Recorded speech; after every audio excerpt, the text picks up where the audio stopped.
Welcome to Soulish Fam. I'm Glenna Vilmanaran, your host for today. Thank you for tuning in to Real Talk with me, airing every Monday and Thursday.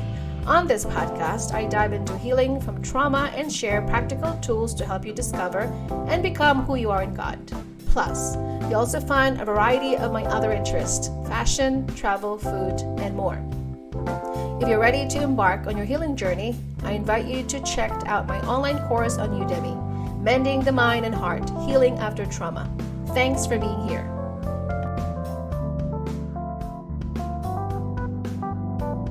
How can you reclaim and heal your feminine essence? Do you ever wonder why you're overly functioning and feeling anxious? What if I told you that you might still have unresolved issues from your past that sabotage your feminine essence? It is due to many years of abuse and unhealed trauma that have been laying dormant in your soul for a long time.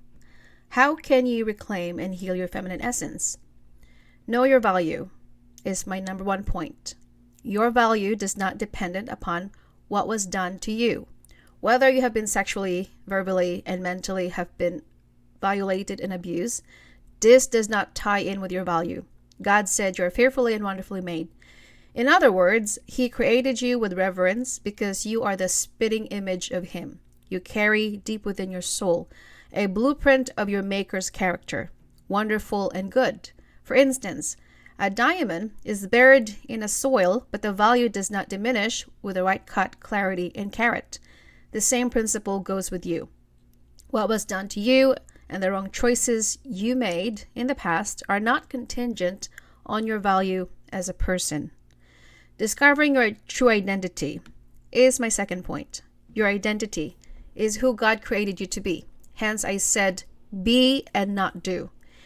It is not what you do or have done in the past. It is knowing who you are in God. Women who have usually practiced promiscuity is due to their lack of knowing their true identity. When you have been sexually abused by a man or men, you subconsciously formed a false belief in yourself that your abuse is associated with your identity. In fact, it is further from the truth. Your identity is your being, your essence. You are precious in the eyes of God, regardless of what people have done to you. Therefore, you must start with connecting with the vine, which is the Lord Jesus Christ, so that He can fill you with a fountain of living water and quench the chasm of your heart. Many of us think that I am my past, that it is final. However, your past is done and gone. Start changing how you view yourself today, which brings me to my next point. Your words matter. Words of affirmation. This is why it is crucial to shift negative words with positive ones. There is power with I am. Remember when Moses asked God at the bush encounter by asking him, "Who should I say who you are when people ask me?" And God answered, "I am who I am." What a straightforward answer. Therefore, when you start with I am plus positive words, it becomes powerful. It is affirming to yourself that you are not your past. You are not totally broken. You are not totally ruined. You still have hope. You still have this essence of important because you exist in this world, that you are intrinsically valuable in the eyes of God, regardless of what people say or think about you. Needless to say, what you say to yourself is very impactful, either subconsciously, because your subconscious mind does not know the past. It only is aware of the knowing of today. If you tell yourself that I am wonderful, I am rich, I am gorgeous, I am capable, that's exactly what is going to accept it. On the other hand, when you keep on reciting the same old pattern and words of saying, I am broken, I will never get better, my circumstance is hopeless, then you will eventually going to believe with that kind of mindset. Whatever you feed your mind, it will eventually going to magnify it. Therefore, practice. If you have not done so, look at yourself in the mirror and tell to yourself and truly feel it.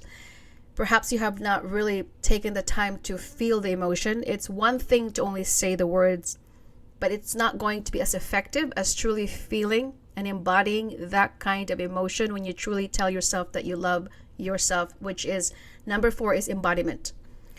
You are a human being, not a human doing. You cannot feel your femininity by constantly performing. So then, how do you embody a feminine essence? Learn to rest. The sad truth is that for the last centuries, women have been sold a lie to keep on performing to earn love. We are given the list of motherhood, wifehood, our children's mentor and teacher, to cook, housemaid. There are also tons of things that we are told to do, which is split 50-50 with our husbands. And that's why we're frustrated and not pleasant to be around with, because we're constantly serving other people. We are constantly at the expense of our own well-being by doing too much, that you never allow yourself to rest and relax. That is why you are depleted of energy. That causes you to be short-tempered and easily get irritated. On the other hand, when a woman is highly functioning, your nervous system will be compromised. I am not saying that we should not do our responsibilities, but you must learn also to pull back and allow yourself to stay rested when it's needed. You cannot embody a feminine essence when you are functioning in your masculine energy all the time. So here are some of the ways to bring your nervous system to the equilibrium by practice breathing. 4, 7, 8, breathe in and hold and release the air. Do this multiple times when you have a chance. Feel the sensation of your body. We don't realize that we have been shallow breathing. We have been practicing shallowness of breathing. But when you truly want to feel relaxed and calm down in your nervous system, you must learn how to take a deep breath. Do it now. And then release all of that. It sends a signal into your brain that you actually are being in this not fight or flight mode, but you're ready to just be relaxed and be present in the moment. And number 2, which is part of healing your nervous system, is listening to a soothing or relaxing music. I will suggest some of the instrumental music that I've been listening lately that has helped me a lot. There is power with sounds that brings alignment with your body. When I am overwhelmed with life, especially when there's too much going on, I usually go to a quiet room and listen to a music and close my eyes and just really understand how I'm feeling and listen to what the words are coming out of my thoughts, the words or a message perhaps that my body is trying to send me a signal. I'm trying to understand if there's still feeling of anxiety or unresolved issues that I have still not yet healed, or buried an issue that happened for me in the past. Another thing that can also help you alleviate your nervous system is your environment. Connect with nature if you can.